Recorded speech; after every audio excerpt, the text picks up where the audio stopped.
తమిళనాడులో నడుస్తుంది. తమిళనాడులో ఏంటంటే కిలాడి అని చెప్పి, కత్రోంకి కిలాడి అని అలా, మళ్ళీ ఎక్స్కవేషన్ కిలాడి అని చెప్పాలా నాకు అర్థం కాదు, కానీ కిలాడి ఫైండింగ్స్ అని చెప్పి ఒకటి ఉన్నది. అయితే ఈ కిలాడి ఎక్స్కవేషన్ ఏం చేసింది, ఏమైంది, ఈ కిలాడి వర్సెస్ సరస్వతి అక్కడ రాజస్థాన్లో జరుగుతున్నది కూడా ఏంది, ఈ బ్యాటిల్ అని అంటే అసలు ఏం జరుగుతుంది గిరీష్, ఈ కిలాడి ఏంది అని చెప్పి మాట్లాడితే, ఫస్ట్ కిలాడి ఏంది అని తెలుసుకునే దానికంటే ఫస్ట్ వచ్చారు అది తెలుసుకుందాం.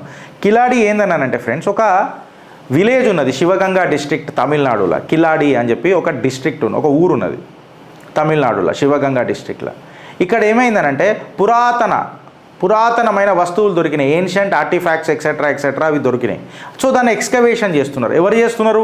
Archaeological survey of India excavation చేస్తున్నారు. ఎక్స్కవేషన్ చేస్తే అసలు మా చరిత్ర ఎన్ని సంవత్సరాల పాతది, ఎన్ని వందల సంవత్సరాల, వేల సంవత్సరాల పాతదా అని చెప్పి ఇప్పుడు తమిళనాడులో పెద్ద డిబేట్ నడుస్తుంది. సో మీకు సంక్షిప్తంగా కిలాడి అంటే ఏందో చెప్పిన. అయితే గిరీష్, ఈ కిలాడి పంచాయతీలో మన ఈ యాక్టర్ విజయ్ని ఎందుకు పెట్టినావు అని అంటే, యాక్టర్ కదా, మళ్ళా నా పితాతే బ్యాచ్ కదా ఇదంతా. మళ్ళా నా పితాతే బ్యాచ్, హెల్మెట్ లేకుండా రఫేల్ నడుపుతారు వీళ్ళు సినిమాలలో, అసుంటి బ్యాచ్ వీళ్ళు. అయితే మనోడు ఏమంటాడు తెలుసా, స్టేట్మెంట్ చూడరు, ట్రైలర్ ఇడిచిండు ఆయన సినిమాది, కొత్త సినిమాది ట్రైలర్ ఇడిచిండు. ఏంది తెలుసా, Tamil civilization is like a volcano, it's dangerous if you provoke it అంట. తమిళ్ కల్చర్ ఏదైతే ఉందో, సివిలైజేషన్ ఉందో, ఒక అగ్ని పర్వతం అంట, దాన్ని ఇట్లా గెలుకుతే బద్దలైపోతుందట. అయితే ఇలా రాజకీయ విశ్లేషకారులు ఏమని మాట్లాడుతుంది తెలుసా, విజయ్ మీ మీద. విజయ్ ఒక గ్రేట్ హిస్టోరియన్ అయిపోయింది ఇవాళ, నిజంగా సైంటిస్ట్ కూడా అయిపోయిండు. ఇవాళ ఈ స్టేట్మెంట్తోని వాల్కెనో, అగ్నిపర్వతం ఇవన్నీ అన్నప్పుడు ఒక జియాలజిస్ట్ అయిపోయిండు, వాల్కెనిస్ట్ కూడా అయిపోయిండు. ఏ అగ్నిపర్వతం ఎప్పుడు బద్దలవుతుందో అని తెలియాలనంటే విజయ్ని పాపం ఆ జాగాలకు పిలిపిస్తే మనోడు షెవ్వెట్టి చెప్తాడు, లేకపోతే ఎలివేటి చెప్తాడు, ఇది పగులుతుందా పగలదా అని. సో ఇలా విజయ్ యాక్టర్ నుంచి ఒక హిస్టోరియన్ అయిండు, సైంటిస్ట్ అయిండు, జియాలజిస్ట్ అయిండు, ఇన్ఫ్యాక్ట్ ఒక వాల్కెనిస్ట్ అయిండు. ఎందుకు అనంటే అసలు అగ్నిపర్వతాలు అనేది న్యాచురల్గా పేలుతాయని ఇప్పటిదాకా నేను చదువుకున్నా. కాకపోతే అగ్నిపర్వతాలని గెలుకుతే కూడా పేలుతాయని చెప్పి ఇప్పుడే నాకు అర్థమైంది. అంటే ఆయన మాటలను నేను వక్రీకరించి మాట్లాడతా, ఖచ్చితంగా మాట్లాడతా. ఎందుకు మాట్లాడతానంటే ఇవాళ తమిళనాడు పాలిటిక్స్లో ఒక పెద్ద డిస్కషన్ అయింది. భావి తరాలకు సీఎం కావాలనంటే ఇప్పుడు ఈ కిలాడి చరిత్ర ఎన్ని వేల సంవత్సరాలదో ఎవడు ఎక్కువ చెప్తాడో వాడే సీఎం తమిళనాడుకు. ఈ పంచాయతీకి ఏదైనా ఆధారాలు ఉన్నాయా అని చెప్పి వెతుకుతే ఇలా అడ్డమైన రాజకీయాలు తప్ప ఆధారాలు ఇక్కడ దొరికాయి ఫ్రెండ్స్, ఆధారాలు అస్సలు దొరికాయి. తమిళ్ హిస్టరీ ఎన్ని వేల సంవత్సరాలది ఎవడెక్కువ చెప్తే, తమిళ్ హిస్టరీ ఎన్ని సంవత్సరాలది అని చెప్పి ఎవడెక్కువ చెప్తే వాడు హీరో ఇక, అంతే ఇక, దాన్ని మించింది ఇంకేం లేదు ఇక, ఎవడెక్కువ చెప్తే వాడు. అయితే ఇప్పుడు హిస్టరీని ఏంటంటే మన వీళ్ళు ఏమంటారంటే భారతీయ జనతా పార్టీకి తమిళనాడు మీద ప్రేమ లేదు, వాళ్ళు కేవలం 300 years హిస్టరీ తమిళనాడుది అని చెప్పి వాళ్ళు చెప్పారట. అసలు బీజేపీ ఓడర్ పోయి చెప్పనీకి ఒక మాట అడుగుతున్నా, చెప్తే ఆర్కియాలజికల్ సర్వే ఆఫ్ ఇండియా చెప్పాలా. మన దిగిడు ఎవరు, మన స్టాలిన్ దిగి ఏమంటాడంటే తమిళనాడు చరిత్ర, తమిళియన్ల చరిత్ర, తమిళియన్ల నాగరికత 600 సంవత్సరాల బీసీ లాంటిది అని చెప్పి చెప్తాడు. అయితే ఇప్పుడు నేను స్టాలిన్ ఒక క్వశ్చన్ అడుగుతున్నా, మళ్ళీ 600 సంవత్సరాల బీసీ లాంటిదంటే మీరు ఇప్పటిదాకా నమ్మిన ఆర్యన్ ద్రవిడియన్ ఏదైతే థియరీ ఉన్నదో దాన్ని కుర్చీ మడత పెట్టి కింద పెట్టుకోవాల్సిందే కదా మీరంతా. ఏ పొక్కలకైనా మాట్లాడతారో, ఏ పొక్కలకైనా మీకు వినిపిస్తుందో పొక్కలని బంద్ చేసుకోవాలి కదా. మీరు కళ్ళున్న గుడ్డోలే కదా ఇన్ని రోజులు. మళ్ళీ ఆర్యన్ ద్రవిడియన్ అని చెప్పి ఏదైతే సౌత్లో మీరు అంతా డివైడ్ చేయడానికి చూస్తారు చూడు, ఈ పంచాయతీ అదే కదా, ఆడికనే వచ్చింది కదా. మ్యాక్స్ మూలర్ గారు చెప్పిన కథ మీరు దాన్ని పెంచి పోషించారు కదా మీ రాజకీయ లబ్ధి కోసం. ఇక దాని తర్వాత మన గాడ్మెన్ వచ్చిండు విజయ్ వచ్చి ఏమంటాడంటే ఇది 4000 సంవత్సరాలదని చెప్పి చెప్తాడు. ఎవరు? మన విజయ్ ఏమంటాడు, తమిళ్ నాగరికత 4000 BC అని అంటాడు. అంటే వీళ్ళకు ఎక్కడ కూడా ఆర్కియలాజికల్ సర్వే ఆఫ్ ఇండియా ఏం చెప్తున్నది, ఆ ఫైండింగ్స్లో ఏం దొరికినాయి, వాళ్ళు ఎట్లా దీన్ని డీకోడ్ చేసి ఏం రిపోర్ట్ ఇచ్చిండ్రు, ఇవేం సంబంధం లేదు. నువ్వు ఎంత ఎక్కువ చెప్తే గంతే, నువ్వు ప్రెషర్ వేస్తాం, మేము రాజకీయ ప్రెషర్ వేస్తాం. అంటే రాజకీయాలు ఇలా డిసైడ్ చేస్తాయి నా నాగరికత ఎంత పెద్దదని. ఎందుకు? తద్వారా ప్రెషర్ క్రియేట్ చేసేది. అగో చూసినావా ఇప్పటిదాకా మమ్మల్ని ఇట్లా వెనుక నూకిర్రు, మా నాగరికత ఇంత పెద్దదైనా కానీ నార్త్ ఎప్పుడు డామినేషన్ చేసింది సౌత్ మీద అని చెప్పి ఇక మనం చెప్పాలనంటే ఉట్టి పంచాయతీలు పెట్టనీకి. అసలు కిలాడి అని చెప్పి మాట్లాడితే ఫ్రెండ్స్ మనం అందరము దాని కథ ఏంది అని చెప్పి మాట్లాడితే నేను చెప్పిన దీని లొకేషన్ వచ్చేసి కిలాడి అనే village Shivaganga district Tamil Nadu, south east of Madurai, 12 కిలోమీటర్ల సౌత్ ఈస్ట్ ఆఫ్ మదురైలో ఈ కిలాడి అనే ఊరున్నది. ఎక్స్కవేషన్ హిస్టరీ తీసి చూస్తే మనకి ఏమైందనంటే 2015లో ఎక్స్కవేషన్ స్టార్ట్ చేసిండ్రు by archaeological survey of India. Tamil Nadu state department of archaeology ఏదైతుందో అడ్మినిస్ట్రేటివ్ డిస్ప్యూట్ జరిగింది వీళ్ళ మధ్యలో. సరే దీన్ని మనం అడ్మినిస్ట్రేటివ్ డిస్ప్యూట్ ఏం జరిగిన తర్వాత వద్దాం. ఆర్టిఫాక్ట్స్ అనర్థడ్ ఏమేమి వచ్చినాయనంటే 18,000 ఆర్టిఫాక్ట్స్ని వాళ్ళు రీసెర్చ్ చేసిండ్రు. 18,000ల్లో ఒక పాటరీలు ఉన్నాయి, మన పాట్ హర్డ్స్ ఉన్నాయి, బంగారపు ఆభరణాలు ఉన్నాయి, కాపర్ రాగి వస్తువులు, వెండి వస్తువులు ఉన్నాయి, మన సెమీ ప్రెషియస్ స్టోన్స్ ఉన్నాయి, షెల్స్ దొరికినాయి, ఐవరీ బ్యాంగిల్స్ దొరికినాయి, బీడ్స్ దొరికినాయి, టెరకోటా సీల్స్ దొరికినాయి, వీవింగ్ టూల్స్ దొరికినాయి. ఇవన్నీ టోటల్గా ఎన్ని ఆర్టిఫాక్ట్స్ని వాళ్ళు పరిశోధించిండ్రు? 18,000 ఆర్టిఫాక్ట్స్ని చేసిన తర్వాత ఈ పాటరీ ఇన్స్క్రిప్షన్స్తో మనకి ఏం తెలిసిందనంటే ఈ 120 పాట్ హర్డ్స్లలో మనకేం తెలిసిందంటే తమిళ్ బ్రహ్మీ ఇన్స్క్రిప్షన్స్ కనబడ్డాయి.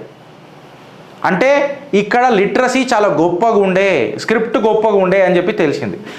దాంతోపాటు మనకి ఏం తెలిసిందనంటే అర్బన్ సెటిల్మెంట్ కూడా ఉండే, ట్రేడ్ అండ్ లైఫ్ స్టైల్ కూడా పెద్దగా ఉండే అని చెప్పి చెప్పిండ్రు. క్రోనాలజీ ఏందనంటే ఈ ఫైండింగ్స్ అవన్నీ ఏవేవైతే ఉన్నాయో సంగం ఏజ్ ఇన్ తమిళనాడుకి దారి తీస్తున్నాయి అని చెప్పి advanced civilization than the previously thought అని అనేది ఒక లింక్ ఏర్పరిచే ప్రయత్నం చేశారు. లింక్ టు అదర్ సివిలైజేషన్స్ అంటే కిలాడి ఆర్టిఫాక్ట్స్ని ఏమేమి చేసినాయి అంటే మన ఇండస్ వ్యాలీ సివిలైజేషన్కి కొంచెం దగ్గరగా ఈ కల్చరల్ గ్యాప్ ఏదైతే 1000 సంవత్సరాలది ఉందో దీన్ని స్కాలర్స్ ఎట్లా కనెక్ట్ చేస్తారు అనే తత్వానికి దారి తీసినాయి. ఇది కిలాడి ఫైండింగ్స్. సంగం ఏజ్ తమిళనాడులో ఎందుకు ఇంపార్టెంట్ అని చెప్పి మాట్లాడితే నేను అక్కడ రాసిన ఈ సంగం ఏజ్ని తమిళ్ సంగం పీరియడ్ అని చెప్పి రిఫర్ చేస్తారు. ఇది సౌత్ ఇండియన్ హిస్టరీలో చాలా కీలకం అంట. ఇది తమిళ్ పోయెట్ ఇంకా స్కాలర్స్ దీన్ని పేరు పెట్టిర్రు యాజ్ ఎ సంగం. ఈ ఎరా ఏదైతుందో సంగం ఎరా అని మాట్లాడతారు కదా, ఇది బాగా cultural literally ఫ్లోరిషింగ్ in southern reasons ఉన్నప్పుడు దీనికి ఉండే. సో దీని డేట్ వచ్చేసి 300 BC టు 300 CE వరకు నడిచింది ఈ ఏమంటారు ఈ సంగం ఎరా అని చెప్పి చెప్తారు.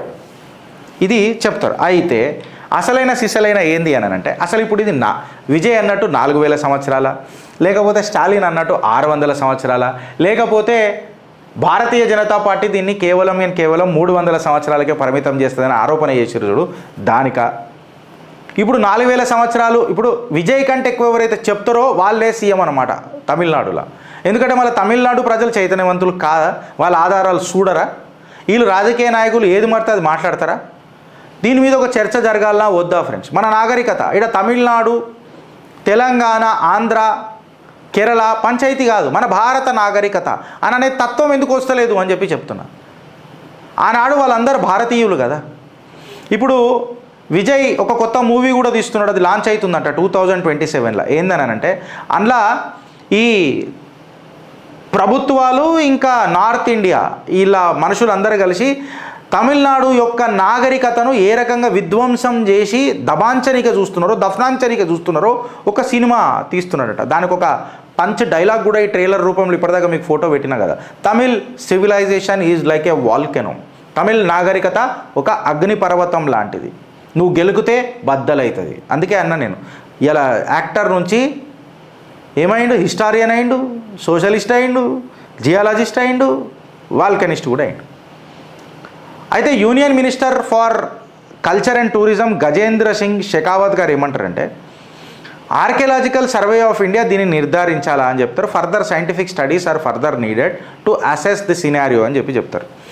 అయితే తమిళనాడు ఫైనాన్స్ మినిస్టర్ ఎవరైతే ఉన్నారో మన తెన్నారసు అనేమో ఆయన పేరున్నది, ఆయన ఏమంటాడంటే తమిళనాడు కల్చర్ ఏదైతుందో 5350 years ఇక మాకి కిరికిరి ఆయననైతే ఇక మొత్తం గెలికి గోకి గీకి పెట్టేసిండు, ఇక వైఫైని కనెక్ట్ చేసి పడేసిండు అందరికీ. మనోడు 4000కి ఆగిపోయాడు విజయ్, మనోడు 5350 సంవత్సరాల నాగరికత అని చెప్పిండు. అయితే ఆర్కియలాజికల్ ఈ రిపోర్ట్ని మార్చనీకే కడాఖండిగా నిరాకరించింది ఫ్రెండ్స్. రామకృష్ణ ఎవరైతే అక్కడ ఆఫీసర్ ఉండేనో ఆయన పారాగ్రాఫ్ వైజ్ స్టేట్మెంట్స్ రాసిండు. ఆయన టోన్ చాలా షార్ప్గా రాసిండు.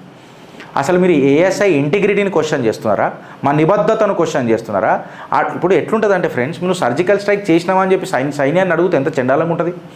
అట్లనే ఆర్కియలాజికల్ సర్వే చేసిన రిపోర్ట్ని లేదా ఇట్లా రాయకు, నువ్వు ఇట్లా రాయి అని చెప్పి నీకు అనుకూలంగా రాపించుకునేటట్టు ఉంటుందా ఫ్రెండ్స్? అట్లా రామకృష్ణ 982 పేజ్ డాక్యుమెంట్ సబ్మిట్ చేసిండు జనవరి 2023లో. అయితే దీన్ని కొంచెం మార్చాలా, అది చేయాలా అని చెప్పి కొన్ని పలుమంది రిక్వెస్ట్ కూడా చేశారు. పలుమంది రిక్వెస్ట్ చేసినప్పుడు కూడా May 23, 2025కి ఆయన కడాఖండిగా ఒక లెటర్ రాసిండు. ఏమని రాసిండంటే, అసలు మీరు ఏమనుకుంటున్నారు, ఆర్కియలాజికల్ సర్వే ఆఫ్ ఇండియా అని అంటే మీ జేబులో ఉన్న ఏమన్నా మీ అదనుకుంటున్నారా, మీ గులాం అని అనుకుంటున్నారా? అంటే మేము మీకు చెప్పినట్టు రాజకీయ దృక్పథం కోసము, మీ అడ్డమైన రాజకీయాల కోసము మేము అక్కడ ఉన్న ఆధారాలను పక్కకు గీయాలా అని చెప్పి రాసిండు. ఆయన చెప్పిండు.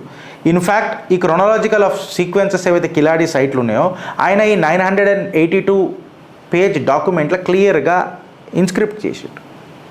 అయితే కిలాడి అనేది ఎప్పుడు కూడా పొలిటికలీ ఛార్జ్ అయి ఉండే ఫ్రెండ్స్. రామకృష్ణను సడన్గా అప్పుడు 2017లో ట్రాన్స్ఫర్ చేసిండు. మళ్ళీ ఎందుకు చేసిర్రా అబ్బాయి? మళ్ళీ పీక్ గడ్డలు కట్టిరా, గడివికిరా తమిళనాడులో అంతా రోజు ఎందుకు ట్రాన్స్ఫర్ చేసిరు? మా నాగరికత రిపోర్ట్ ఆయన ఇస్తున్నప్పుడు బయటికి రావాలా అన్న తపస్సు ఎందుకు లేకుండా మీ అందరికీ? గడివికిరా రోజంతా మీ రాజకీయ నాయకులు, మీ బ్యూరోక్రసీ అంతా.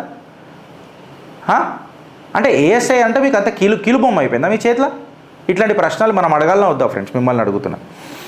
ఆనాడు ఏఎస్ఐ క్లోజ్గా ఎక్స్కవేషన్ చేస్తున్నప్పుడు సిగ్నిఫికెంట్ ఫైండింగ్స్ కనిపెట్టింది. అది ఎన్ని ఆర్టిఫాక్ట్స్ని పరిశోధించింది?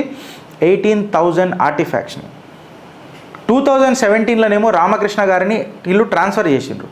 అప్పుడు మద్రాస్ హైకోర్టు ఇంటర్వ్యూన్ అయ్యి తమిళనాడు స్టేట్ డిపార్ట్మెంట్ ఆఫ్ ఆర్కియాలజీని మళ్ళా ఈ తవ్వకాలు స్టార్ట్ చేయండి, నాగరికత ఏందో మనకు తెలవాలా అని చెప్తే అప్పుడు మొదలైన కథ ఇది. ఈ అర్బన్ సెటిల్మెంట్, సంగం ఏరియా ఎక్సెట్రా ఎక్సెట్రా ఇవన్నీ ఫోర్స్ఫుల్గా రాస్తే వచ్చేటివి కావు. ఆర్కియలాజికల్ సర్వే రిపోర్ట్ ఏదైతుందో రామకృష్ణ గారు సబ్మిట్ చేసిన 982 పేజ్ డాక్యుమెంట్ ఏదైతుందో భారతీయులకు ప్రవేశపెట్టారు. రాజకీయ దృక్పథంలో కాకుండా దాన్ని మన నాగరికత గర్వం కిందికి కన్సిడర్ చేసి భారతీయ కల్చర్ ఎన్ని సంవత్సరాలది ఉండే. ఈ బ్రిటిష్ వాడు వచ్చి మనకు పీక్ కట్టలు కట్టింది లేదు, ఈ మొగోళ్ళు వచ్చి మాకు ముల్దారాలు కట్టింది లేదు. ఇన్ఫ్యాక్ట్ చెప్పాలనంటే మన పోకడ, మన పొగరు ఆనాటికే నుండే అనేది ప్రతి భారతీయుడు గర్వపడతాడు. ప్రతి దాన్ని రాజకీయం చేయకుండా ప్రతి ఒక్క గవర్నమెంట్ ఏజెన్సీ, ఇన్స్టిట్యూట్ని ఇట్లా మీ రాజకీయానికి పావుల లెక్క వాడుకోకుండా. చిత్రగుప్త్ మాట్లాడిన ఈ కథనం కరెక్టా రాంగా ఫ్రెండ్స్? మీరు చెప్పుర్రి. అంటే వీడు నిన్నదాకా మొన్న సినిమా యాక్టర్ అయ్యాలా ఏదో పాలిటీషియన్ అయ్యిందంటే ఈ డిసైడ్ చేస్తాడా? లేకపోతే తరతరాలలో వారసత్వం తీసుకొని పార్టీలను నడుపుతున్న ఈ వారసత్వపు రాజకీయాలు నడుపుతున్న స్టాలిన్ చేస్తాడా? అంటే ఎవడు ఎక్కువ చెప్తే ఆడు తమిళనాడు సీఎమా?